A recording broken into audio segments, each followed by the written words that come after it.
बहुत समय पहले की बात है। रामपुर नामक गांव में धनी राम नाम का एक व्यापारी रहता था। उसका व्यापार कोई ज्यादा बड़ा नहीं था, लेकिन अपने इस व्यापार से वो जितना भी कमाता था उससे उसका घर बहुत अच्छी तरह से चल जाता था। धनीराम की पत्नी का नाम माया देवी और बेटी का नाम राधा था। वो छोटा सा परिवार हंसी खुशी अपनी जिंदगी गुजार रहा। धनीराम वैसे तो बहुत कम बोलता था, लेकिन वो बहुत गुस्से वाला और जिद्दी था। जब उसकी पत्नी दूसरी बार गर्भवती हुई तो धनीराम को बहुत गुस्सा आया। धनीराम को इस बात का गुस्सा था कि उसके घर कोई लड़का नहीं था, इसके लिए वो माया को ही दोषी मानता था और इसी कारण से वो अपनी बेटी राधा का भी ख्याल नहीं रखता था। उसकी सोच ये थी कि बड़े होने के बाद राधा तो दूसरे घर चली ही जाएगी और फिर उसे इतना लाने पिलाने का क्या फायदा। लेकिन माया अपनी बेटी का बहुत ध्यान रखती थी और उसकी हर जरूरत का ख्याल रखती थी। ये देखकर धनीराम को और ज्यादा गुस्सा आता था और वो माया के साथ भी बहुत बुरा व्यवहार करता था। लेकिन माया इस बात की परवाह नहीं करती थी और हमेशा कहती, राधा हमारी इकलौती बेटी है और मेरे जिगर का टुकड़ा है। ये सब सुनकर धनीराम कहता, सबसे बड़ा दुख तो यही है कि ये एक बेटी है। अगर ये बेटा होता तो मेरे सुख दुख में मेरा साथ भी देता और मेरा वंश भी आगे चलाता। लेकिन तुम्हारे जैसी पत्नी के रहते क्या मुझे बेटा नसीब हो सकता है। ये सुनकर माया को गुस्सा आ गया और वो बोली, आप किस तरह की फालतू बातें कर रहे हैं। लड़कियां तो लक्ष्मी का रूप होती हैं और आखिर आप राधा के पिता हैं, फिर भी आप इस तरह की फालतू बातें कर रहे हैं। माया की बात सुनकर धनीराम ने कहा, पिता हूं इसीलिए तो ऐसे बातें कर रहा हूं। और मेरी एक बात सुन लो, अगर इस बार भी बेटी हुई तो मैं तुम्हें घर में नहीं रहने दूंगा और साथ साथ उस लड़की का गला भी घोंट दूंगा। मेरी इस बात को याद रखना। माया ने उसकी बात सुनकर कहा, संतान तो भगवान के आशीर्वाद से मिलती है। बेटा या बेटी पैदा करना क्या मेरे हाथ में है। धनीराम गुस्से में बोला, मैं इस बात को नहीं जानता, लेकिन अगर तुमने फिर से लड़की को जन्म दिया तो मैं तुम दोनों को नहीं छोड़ूंगा। ये कहकर धनीराम उठकर गुस्से में बाहर चला गया। उसे इस तरह जाते हुए देखकर माया रोने लगी। माया की बेटी राधा अभी बहुत छोटी थी, लेकिन बहुत समझदार थी। उसने अपनी माँ को चुप कराया। इस तरह काफी दिन बीत गए। माया के प्रसव का समय नजदीक आ गया। एक दिन उसने धनीराम से कहा, मैं आज जा रही हूँ। धनीराम ने उसकी बात सुनकर पूछा, तुम इतनी सुबह सुबह कहाँ जा रही हो। तब माया ने कहा, मैंने आपको बताया था कि माँ ने भाई को भेजा है मुझे अपने साथ ले जाने के लिए। माँ की तबीयत खराब है और घर की देखभाल करने वाला कोई नहीं है, इसीलिए मैं जा रही हूँ। और वैसे भी मेरा 9वां महीना शुरू हो गया है। धनीराम उसकी बात समझ गया, लेकिन फिर भी वो बोला, मेरी बात याद रखना, इस बार तुम्हें लड़का ही होना चाहिए। अगर लड़की हुई तो वापस लौटकर मत आना। माया ने राधा को साथ लिया और अपने भाई के साथ चली गई। उसके जाते ही धनीराम भगवान के आगे हाथ जोड़कर प्रार्थना करने लगा, है भगवान, इस बार मेरे घर में लड़का दो मुझ पर कृपा करो। उधर माया का भाई उसे और राधा को लेकर बैलगाड़ी में बैठकर अपने गांव की ओर चल दिया। रास्ते में माया के भाई ने देखा कि वो बहुत उदास है। उसने माया से उसकी उदासी का कारण पूछा। माया ने उसकी बात सुनकर कहा, नहीं भैया, ऐसी कोई बात नहीं है, मैं तो बहुत खुश हूँ। जब माया ने ये बात कही तो उसकी बेटी राधा बोल पड़ी, नहीं मामा जी, माँ झूठ बोल रही है। पिताजी माँ को बहुत डांटते हैं। और उस दिन तो हद ही कर दी। माया ने ये बात सुनी तो राधा को चुप रहने के लिए कहा और बोली, तुमसे कितनी बार कहा है कि बड़ों के बीच में नहीं बोलना चाहिए, क्या तुम्हें समझ में नहीं आता। जब माया राधा को डांट रही थी तो उसके भाई ने कहा, बहन तुम बच्ची को क्यों डांट रही हो, उसने जो देखा है वही तो बता रही है। और वैसे भी बच्चों का मन साफ होता है, वे भगवान का रूप होते हैं, वे कभी झूठ नहीं बोलते। फिर उसने माया से कहा, बहन जो भी बात है मुझे बताओ। माया ने उसे बहुत टालने की कोशिश की और कहा कि वो बहुत खुश है, लेकिन उसका भाई सच जानने की जिद करके बैठ गया। वो बोला, तुम मेरी छोटी बहन हो, मैंने तुम्हें अपनी गोद में खिलाया है। तेरा चेहरा देखकर ही मैं बता सकता हूँ कि तू उदास है या खुश। तुम डरो मत, जो भी बात है मुझे बताओ, मैं इसके बारे में माँ को नहीं बताऊंगा। भाई की बात सुनकर माया ने कहा, भैया तुम इस बार भगवान से प्रार्थना करो कि इस बार मेरे घर में बेटा पैदा हो, नहीं तो अनर्थ हो जाएगा। भाई ने उसकी बात सुनकर आश्चर्य से पूछा, अनर्थ हो जाएगा मतलब? मैं समझा नहीं तुम्हारी बात। और वैसे भी लड़का या लड़की होना मनुष्य के हाथ में नहीं है, ये सब कुछ भगवान के हाथ में। भाई की बात सुनकर माया ने कहा, भैया मैं ये सब जानती हूँ, लेकिन ये बात तुम्हारे जीजा जी को कौन समझाए? अगर इस बार लड़का नहीं हुआ तो वे मुझे घर से निकाल देंगे। इसके बाद माया ने अपने भाई को सारी बात विस्तार से बता दी। माया की बात सुनकर उसका भाई भी सोच में पड़ गया। उधर कुछ दिनों बाद एक महात्मा धनीराम के घर आया और भिक्षा के लिए आवाज लगाई। महात्मा की आवाज सुनकर धनीराम बाहर आया और महात्मा को देखकर पूछा, आपको क्या चाहिए? महात्मा ने कहा, बेटा मैं एक सन्यासी हूँ, बहुत देर से भोजन की तलाश में भटक रहा हूँ, लेकिन अभी तक किसी के घर से मुझे खाना नहीं मिला। परमात्मा तुम्हारा भला करेगा अगर तुम मुझे कुछ खाने के लिए दे दोगे। धनीराम ने उसकी बात सुनकर कहा, बाबा मेरे घर में अभी कुछ नहीं है, क्योंकि मेरी पत्नी मायके चली गई है। इस वजह से मुझे खुद भी खाने के लिए बहुत दिक्कत हो रही है। महात्मा ने उसकी बात सुनकर पूछा, क्यों बेटा, तुम्हारी पत्नी तुम्हें छोड़कर क्यों चली गई है? धनीराम ने जवाब दिया, नहीं बाबा, मेरी पत्नी मुझे छोड़कर नहीं गई है, वो गर्भवती है, इसीलिए अपने मायके गई है। इसीलिए अभी आप मुझे क्षमा कीजिए, मुझे पूजा करने जाना है। महात्मा ने उसकी बात सुनकर कहा, अच्छा तुम्हारी पत्नी गर्भवती है, इसलिए मुझे तुम्हारे घर में शुभ लक्षण नजर आ रहे हैं। धनीराम ने उत्सुकता से पूछा, बाबा शुभ लक्षणों से आपका क्या मतलब है? मैं आपकी बात समझा नहीं। महात्मा ने कहा, बेटा सब समझ में आ जाएगा, क्योंकि तुम्हारे घर में लक्ष्मी खुद आ रही है।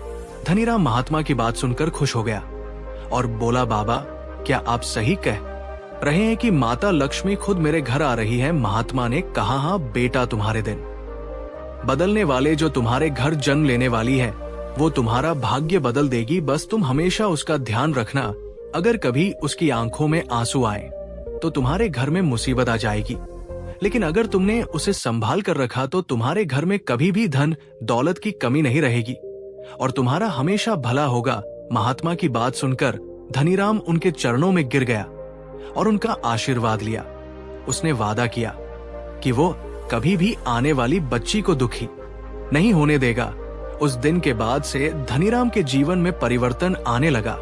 उधर समय आने पर माया की गोद में एक सुंदर सी बेटी ने जन्म लिया। ये देखकर माया बहुत डर गई, लेकिन जब उसने धनीराम को ये खबर दी तो वो दौड़ा चलाया और अपनी बेटी को उठाकर उसे प्यार करने लगा। उस लड़की का नाम उसने लक्ष्मी रख दिया। ये सब देखकर माया के परिवार वाले बहुत खुश हुए। धनीराम पहले से बहुत बदल गया था और उसकी छोटी बेटी लक्ष्मी तो जैसे उसकी आंखों का तारा बन गई। माया ये देखकर बहुत खुश हुई। इसी तरह कुछ साल बीत गए। धनीराम लक्ष्मी का बहुत ख्याल रखता था। लक्ष्मी के साथ साथ अब वो राधा का भी ध्यान रखने लगा। जब भी वो बाजार जाता तो आते हुए दोनों के लिए ढेर सारे खिलौने और खाने की चीजें लेकर आता। लक्ष्मी और राधा भी अपने पिता का प्यार देखकर बहुत खुश होती और जैसे ही धनीराम घर में आता, दोनों बेटियां उसके आसपास ही घूमती रहती। माया कभी कभी धनीराम से कहती, तुम ज्यादा प्यार से अपनी बेटियों को बिगाड़ दोगे, लेकिन धनीराम हमेशा यही कहता, ये सब कुछ लक्ष्मी के कारण ही तो हो रहा है, अगर उसके लिए नहीं लाऊंगा तो फिर किसके लिए लाऊंगा? माया ये बात सुनकर कहती, आप सच कह रहे हो, हमारी बेटियों ने तो हमारा भाग्य ही बदल कर रख दिया है, जैसे साक्षात महालक्ष्मी हमारे घर आ गई हो। धनी उसकी बात सुनकर कहता, हाँ मैं अपनी बेटी लक्ष्मी को कभी अपने से अलग नहीं करूंगा। इसी तरह कुछ समय और बीत गया। अब दोनों लड़कियां बड़ी हो चुकी थी। धनीराम ने एक अच्छा सा लड़का देखकर राधा की शादी कर दी। राधा खुशी खुशी अपने ससुराल चली गई, लेकिन धनीराम लक्ष्मी की शादी के लिए तैयार नहीं हुआ। एक दिन माया ने गुस्से में धनीराम से कहा, कभी अपने व्यापार को छोड़कर छोटी बेटी की शादी के लिए भी सोचिए। वे दिनों दिन बड़ी हो रही है और उसकी उम्र बढ़ती जा रही है। धनीराम ने उसकी बात सुनकर कहा, हाँ तुम ठीक कह रही हो, एक दिन मंदिर में उसके नाम की पूजा करवा दूंगा, फिर सब ठीक हो जाएगा। माया ने गुस्से में कहा, आप किस तरह की बातें कर रहे हैं? मैं आपको क्या बोल रही हूँ और आप कुछ और ही कह रहे हो। मैं बेटी लक्ष्मी की शादी की बात कर रही हूँ। उसकी उम्र बढ़ रही है आप उसके लिए कोई लड़का क्यों नहीं देखते? धनीराम ने माया की बात सुनकर कहा, मैं लक्ष्मी की शादी हरगिज नहीं करूंगा। ये बात तुम ध्यान से सुन लो। माया ने धनीराम की बात सुनकर कहा, ये तुम क्या कह रहे हो? लक्ष्मी की शादी नहीं करोगे? लेकिन किस लिए? उसने ऐसा कौन सा गुनाह कर दिया? धनीराम ने कहा, क्योंकि वो मेरा भाग्य है और उसके आने से मेरा भाग्य बदल गया है। तुम इस बात को जानती हो कि उसके कारण ही मेरा भाग्य बदला है, इसलिए मैं लक्ष्मी की शादी कभी नहीं होने दूंगा। ये कहकर धनीराम गुस्से में घर से बाहर निकल गया। अभी वो थोड़ी दूर ही गया था कि उसने अपनी पत्नी का भाई आते हुए देखा। माया का भाई पास आते ही बोला, अरे जीजा जी, इस दोपहर में इतनी जल्दी जल्दी कहाँ जा रहे हो? धनीराम ने उसकी बात सुनकर कहा, मैं पूजा के लिए सामान लेने जा रहा हूँ। कल घर में लक्ष्मी पूजा है और अच्छा हुआ तुम भी इस मौके पर आ गए हो। अब चलो घर चलते हैं। तब माया का भाई बोला, हाँ जीजा जी, घर ही जा रहा हूँ, लेकिन एक बात बताओ, अब तो माता लक्ष्मी ने आपको सब कुछ दे दिया है। लक्ष्मी माता ने आपका पूरा भाग्य ही बदल दिया है। अब घर की लक्ष्मी के लिए भी कोई अच्छा सा वर ढूंढिए। लक्ष्मी की अब शादी की उम्र हो गई है। धनीराम उसकी बात सुनकर गुस्से में बोला, तुम भी अपनी बहन की तरह ही बात कर रहे हो। लक्ष्मी की शादी के लिए मुझसे बहस कर रहे हो। मुझे उसकी शादी करवानी है या नहीं करवानी, ये मेरी मर्जी है। तुम इसमें बोलने वाले कौन होते हो? धनीराम की बात सुनकर उसका साला बोला, जीजा जी, साधु बाबा ने तो लक्ष्मी को संभाल कर रखने के लिए कहा था, उसे बांध कर रखने के लिए नहीं, इसलिए अब उसकी शादी कर दो। धनीराम अपने साले की बात सुनकर चौंक गया। उसने पूछा, ये बात तुम कैसे जानते हो? उस समय साधु बाबा और मेरे अलावा घर में कोई नहीं था। धनीराम की बात सुनकर उसका साला हंसने लगा और बोला, जीजा जी, आप उस दिन दाढ़ी मूंछों के पीछे छुपे इंसान को नहीं पहचान पाए। ये कहकर वो और भी जोर जोर से हंसने लगा। उसकी बात सुनकर धनीराम सब समझ गया। वो गुस्से में बोला, तो इसका मतलब उस साधु के वेश में तुम ही थे? तुमने मुझे बेवकूफ बनाया। धनीराम की बात सुनकर उसके साले ने गंभीर स्वर में कहा, जीजा जी, उस दिन मैं ही था और उस दिन लक्ष्मी के बारे में मैंने ही आपको बताया था, लेकिन मैं उस समय क्या करता? मुझसे अपनी बहन का उदास चेहरा देखा नहीं गया। धनीराम ने उसकी बात सुनकर पूछा, तुम्हें ये बात कैसे पता चली? तब वह बोला, मेरी बहन ने मुझे रोते रोते सब बता दिया था, और जो पिता अपने ही बच्चे को मारना चाहे उसके साथ थोड़ा धोखा तो भगवान भी माफ कर देता है, इसलिए मुझे ये सब करना पड़ा। धनीराम को ये सुनकर गुस्सा आ गया और वह बोला, तुमने मेरे साथ ये खेल खेलकर अच्छा नहीं किया। तब धनीराम के साले ने कहा, जीजा जी, ये खेल खेलने के लिए आपने ही मुझे मजबूर किया। अगर लड़का पैदा होता तो कोई मुश्किल नहीं थी। तब धनीराम ने कहा, इसका मतलब लक्ष्मी मेरे लिए भाग्य का रूप है। ये सब गलत था। तब धनीराम के साले ने कहा, जी हाँ, ये सब झूठ था, लेकिन एक बात तो सत्य है कि लक्ष्मी के आने से ही आपका भाग्य पूरी तरह से बदल गया। धन राम को अब बहुत गुस्सा आ गया। वो बोला, अब तुम चुप हो जाओ, मैं तुम्हारे जैसे धोखेबाज और फरेबी से बात नहीं कर सकता, और आज के बाद तुम है मेरे घर में आने की कोई जरूरत नहीं है। ये कहकर धनीराम घर वापस आ गया। घर वापस आते ही धनीराम ने लक्ष्मी और माया पर चिल्लाना शुरू कर दिया और उन्हें बहुत खरी खोटी सुनाई। ये सब सुनकर लक्ष्मी बहुत दुखी हुई और वो रोने लगी। उसने बोला, पिताजी, आपको क्या हुआ है? आपने कभी मेरी आंखों में आंसू की एक बूंद नहीं आने दी, और आज आप इतना बुरा भला कह रहे हो। धनीराम गुस्से में बोला, हाँ सुन रहा हूँ। तुम मेरे लिए सिर्फ एक झूठ की मूरत हो, तुझे सहन कर रहा हूँ। यही मेरी जिंदगी की सबसे बड़ी भूल है। अब मैं जल्दी से तेरी शादी करके तुझे यहाँ से दफा कर दूंगा। इस तरह कुछ दिनों के अंदर ही धनीराम ने लक्ष्मी की शादी करवा दी। लक्ष्मी रोते रोते अपने घर चली गई। लक्ष्मी के जाते ही जैसे धनीराम का सारा जीवन दुखम हो गया। कुछ समय बाद ही उसे व्यापार में बहुत नुकसान होने लगा और धनीराम कंगाल हो गया।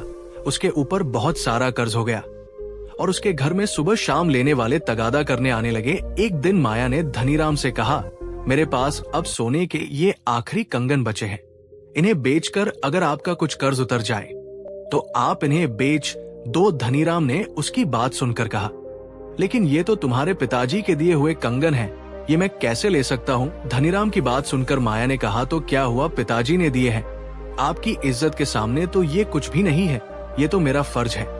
और आज आपकी दोनों बेटियों की चिट्ठी आई है। उन्होंने कहा है कि आपका कर्ज उतारने के लिए दोनों अपने गहने बेच देंगी। धनीराम ये सुनकर आश्चर्य में पड़ गया और बोला, बेटियों ने मेरे कर्ज के लिए अपने जीवन बेचने की सोची और मैं हमेशा उन्हें बोझ समझता रहा और हमेशा बुरा भला कहता रहा। मैं कितना बुरा बाप हूं। माया ने उसकी बात सुनकर कहा, दोनों बेटियां आपसे बहुत प्यार करती हैं, वे आपको दुखी नहीं देख सकती। धनीराम ये बात सुनकर रोने लगा और कहने लगा है, भगवान मुझे माफ कर दो, मैं बहुत बड़ा पापी हूँ। मैंने जीवन भर अपने मतलब के लिए सोचा, मुझे माफ कर दो भगवान, मैं माफी के काबिल तो नहीं हूँ। माया उसको इस तरह रोते देखकर बोली, आप शांत हो जाइए और भगवान के लिए ऐसा मत बोलिए। लेकिन धनीराम ने कहा, नहीं माया, मुझे बोलने दो, क्योंकि मैंने तुम्हें भी बहुत बुरा भला कहा है और हमेशा तुम्हें दुख दिया है और लक्ष्मी बेटी का भी बहुत दिल दुखाया है। और रात माया ने धनीराम की बात सुनकर कहा, आपको अपनी गलती का एहसास हो गया, यही आपका सबसे बड़ा प्रायश्चित है। चलो हम दोनों चलते हैं, अपनी बेटियों से मिलने के लिए सब कुछ ठीक हो जाएगा। वे दोनों आपको देखकर बहुत खुश होंगी। उसके बाद धनीराम माया को लेकर अपनी बेटियों से मिलने के लिए चला गया। दोनों बेटियां अपने पिता को देखकर बहुत खुश हुई। जब धनीराम उनसे माफी मांगने लगा तो वो दोनों भी रोने लगी और रोते रोते धनीराम से बोली, पिताजी आपकी कोई गलती नहीं है, आप माफी क्यों मांग रहे हैं? लेकिन धनीराम हाथ जोड़कर बोला, मेरी प्यारी बेटियों, मुझसे बहुत बड़ा गुनाह हुआ है, इसलिए पहले तो मुझे माफ कर दो। बेटियां रोते रोते धनीराम के पैरों के पास बैठ गई। धनीराम ने अपनी दोनों बेटियों को बहुत प्यार किया। उसके बाद धनीराम और माया वापस अपने घर आ गए। इसी तरह कुछ समय बीतने के बाद धनीराम की खुशियां फिर से वापस आ गई और उसका भाग्य फिर से बदल गया। ये शायद उसके प्रायश्चित के कारण हुआ था। दोस्तों, भाग्य भी उसी मनुष्य का बदलता है जो बेटा बेटी में भेदभाव नहीं करता। इसीलिए हमें कभी भी बच्चों में भेदभाव नहीं करना चाहिए, क्योंकि बच्चे तो भगवान का रूप होते हैं और जो इंसान भगवान के साथ भेदभाव करता है उसका भाग्य कभी भी उसका साथ नहीं देता। इसलिए जीवन में जो मिलता है उसे भगवान का आशीर्वाद समझकर खुशी खुशी जीवन बिताना चाहिए। तो दोस्तों, आपको कहानी कैसी लगी कमेंट में जरूर बताएं। साथ ही ये कहानी आप कहां से देख रहे हैं जरूर लिखें और वीडियो को लाइक, चैनल को सब्सक्राइब जरूर करें। तो मिलते हैं एक नई कहानी के साथ। धन्यवाद।